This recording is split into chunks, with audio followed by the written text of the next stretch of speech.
I want to hook up a dash cam in the ES350. This is a 2010 ES350. And I want to try and grab the power from the mirror. First, we're going to have to get into the mirror, and this should just lift off and pop down for the first phase. Next, we have to get to the connector, which should be right under here, and this comes off by pulling down here and sliding out.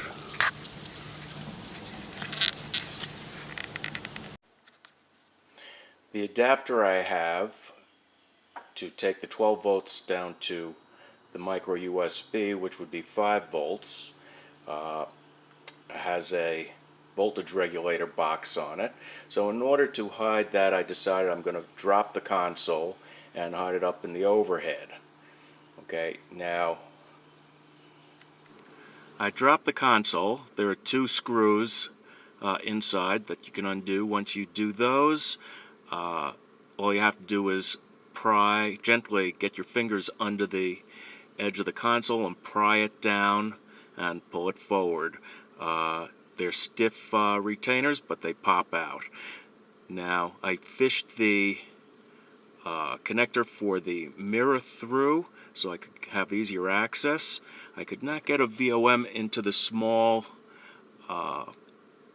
connector openings, but the wire from the adapter shows me that the power is on the first and fourth connectors, the black being the positive and the white being the negative. Okay, we isolated the wires. In order to verify power, I had to rehook the console back up, since the power travels through that. And I stripped the wires that were the positive and the negative. As you see, the red goes to the black wire. The black wire from the adapter goes to the white and black wire on the harness, and our camera is fired up. Okay, so now we're going to solder and neaten things up. The adapter will go in the overhead, and I stuck the power regulator up there above the other module, the Lexus module. The wiring is coming back down to the connector. That's all set, and the camera is over here. So I have plenty of wire that I can pull out should I need to move it to someplace else on the windshield. But we're wired, got to put things back together to get power to it, and then we'll take it for a run.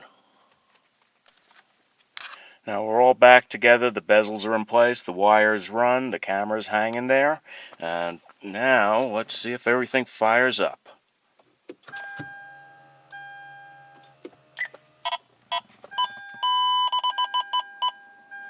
And there we go, the mirror's working, the camera's working, and we're good to go. Now we'll take it for a ride and see how it looks.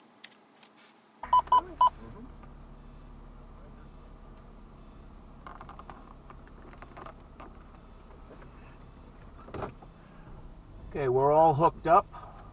We're in the car. The video's working. Camera's got power. And we're just going to go for a little drive and see what's going on.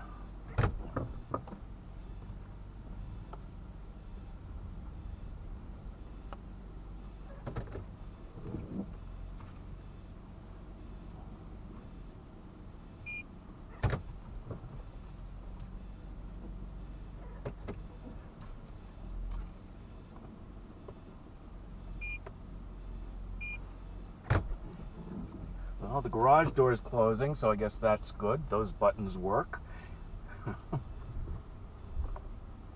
And we have lights to the console. So, I guess we didn't screw up the wiring in there. Now,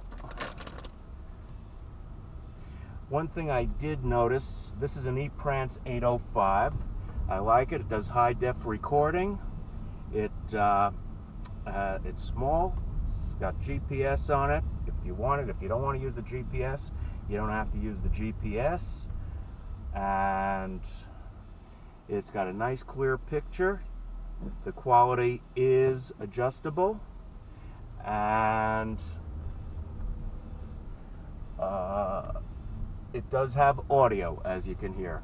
Issue I discovered with the audio is the camera records in QuickTime format. It's an MOV, and for some reason, in using my editing software to put a video together, the audio disappears when I use Roxio for the editing.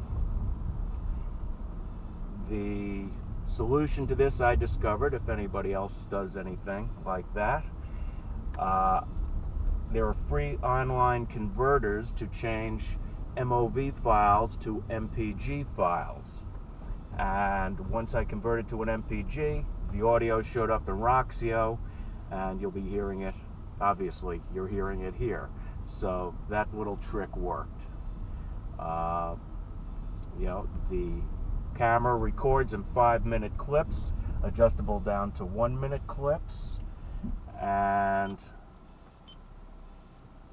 it will loop. I've got a 64 gigabyte memory card in there. A 5-minute clip works out to about 300K. So you can do the math. You got gobs of time on there. And there's my wife and pup out for a walk. Go figure. And no place. And that was a little coincidence.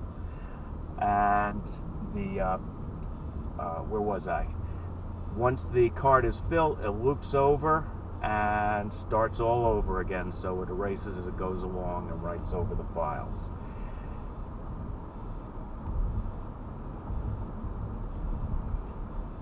Now, it's also, I've discovered, easy enough. If you plug this into your home computer, laptop, what have you, you can transfer the files. You can edit the files like you would any other video file. You can mix them into a video production if you so desire, and it's very easy to work with them. You can change the your menu allows you to change quality, snapshot quality, video quality. You have your audio, your GPS, and I'm starting to repeat myself. The battery, from what I gathered, does not maintain charge real long, so you will want it plugged in. The 805 is available with onboard memory. The unit I got does not. You're totally dependent on a memory card. I believe the newer 806 will handle two 128 gig micro SD cards. This only can handle one micro SD card. So they keep making improvements. I don't think the 806 is available in this country yet. The 806 also has a polarizing filter adapter available for it. Not sure if it will fit this. I'm keeping my eye open for it because you may notice there's reflection from the dashboard into the camera. It's not intolerable, but it's there, and you might want to consider a polarizer when it's available. Looks like the lens is at 22 millimeters, so the lens adapter for the 806 should fit this. I believe it's a magnet adapter. I don't think a magnet will work on this, but hey, there are workarounds for everything, aren't there? So there you have it. Now we're going to flip the car around and go back home. I think that's enough.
nice little hill to get back home.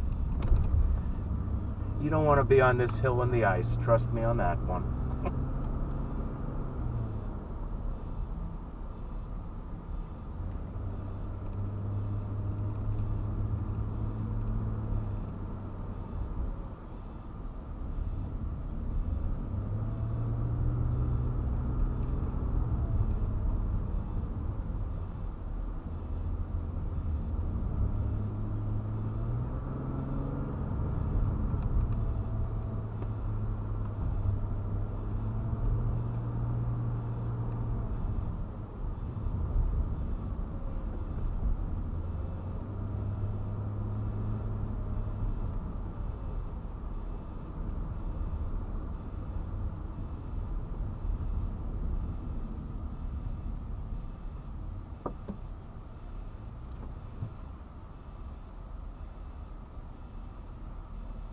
Take a second to get the mail.